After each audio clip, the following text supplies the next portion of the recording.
സമൂഹമാധ്യമങ്ങളിലൂടെ വ്യാജവും തെറ്റിദ്ധാരണജനകവുമായ സന്ദേശങ്ങൾ തൃശൂർ അതിരൂപതയ്ക്കെതിരെ പ്രചരിപ്പിക്കുന്നതിനെ മറുപടിയുമായി സർക്കുലർ പുറത്തിറക്കി തൃശൂർ അതിരൂപത. സർക്കുലറിലെ പ്രസക്ത ഭാഗങ്ങൾ ഇങ്ങനെയാണ്. തൃശൂർ അതിരൂപതയെക്കുറിച്ച് ആക്ഷേപകരവും അപകീർത്തിപരവും വാസ്തവവിരുദ്ധവുമായ ഒരു കുറിപ്പ് സെന്റ് ആൻസ് സംരക്ഷണ സമിതി എന്ന പേരിൽ വാട്സപ്പ് മാധ്യമത്തിലൂടെയും അതിനെ ആസ്പദമാക്കി യൂട്യൂബ് മാധ്യമത്തിലൂടെയും ഈ ദിവസങ്ങളിൽ വളരെ വേഗത്തിൽ പ്രചരിക്കുന്നതായി അറിയുന്നു. തൃശൂർ അതിരൂപത വല്ലാത്ത കടക്കെണിയിലാണെന്നും Thrissur പടിഞ്ഞാറേക്കോട്ടയിലെ saint Ans charitable institute നിർത്തലാക്കുന്നുവെന്നും സ്ഥലം മറ്റു മതസ്ഥർക്ക് വിൽക്കുന്നുവെന്നുമുള്ള പ്രസ്തുത കുറിപ്പ് വാസ്തവവിരുദ്ധവും തെറ്റിദ്ധാരണജനകവും ആളുകളുടെ ഇടയിൽ മതപരമായ സ്പർദ്ധയ്ക്ക് ഇടയാക്കുന്നതുമാണ്.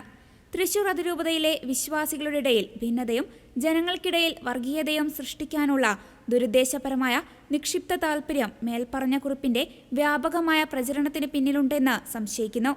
ഇക്കാര്യത്തെക്കുറിച്ച് സത്വരമായ അന്വേഷണം നടത്തുന്നതിനായി പോലീസിനും സിവിൽ അധികാരികൾക്കും പരാതി നൽകിയിട്ടുണ്ട്. വാസ്തവവിരുദ്ധമായ ഈ പ്രചരണത്തിനെതിരെ തക്കതായ നിയമ നടപടികൾ സ്വീകരിക്കുന്നതാണെന്ന് ബന്ധപ്പെട്ട അധികാരികൾ അറിയിച്ചിട്ടുണ്ട്. അതിരൂപതയെ അപകീർത്തിപ്പെടുത്തുന്നതും തെറ്റിദ്ധാരണ പരത്തുന്നതുമായ ഇത്തരം കപട പ്രചരണങ്ങൾ നടത്തുന്നവർക്കെതിരെ തക്കതായ നിയമ നടപടി സ്വീകരിക്കുന്നതാണ്.